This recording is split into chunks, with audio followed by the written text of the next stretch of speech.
C'est dans cet hôpital du 10e arrondissement de Paris qu'ouvrira la première salle de shoot. Prévue pour l'automne prochain, cette initiative suscite déjà la colère des habitants du quartier. Nous ne sommes pas contre l'ouverture de la salle de shoot, qu'on soit clair là-dessus. Nous sommes surtout contre le fait qu'elle soit installée dans une zone résidentielle. Dans une zone résidentielle où il y a des gens qui sont là au quotidien, des enfants, des familles.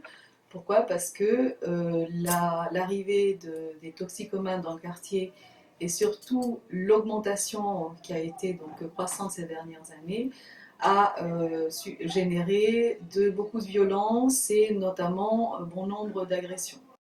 Malgré les réticences de certains riverains, les associations approuvent cette expérimentation, à l'image de STEP, un programme d'échange de seringues installé à la Goutte d'Or depuis plus d'une vingtaine d'années.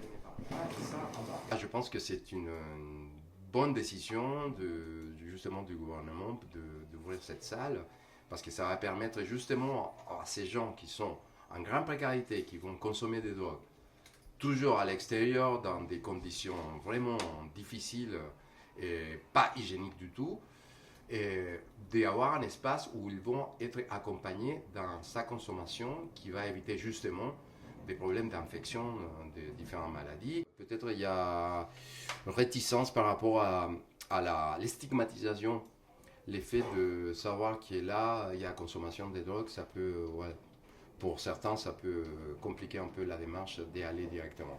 Pour les usagers, c'est surtout l'assurance de ne pas être exposé aux yeux de tous. Le bon côté, c'est que des gens qui aujourd'hui ils font dans la rue ou un peu sans n'importe où, ils peuvent faire là. Et après, bon, c'est un problème, il y a l'hôpital à côté, donc en cas d'urgence, c'est très bien.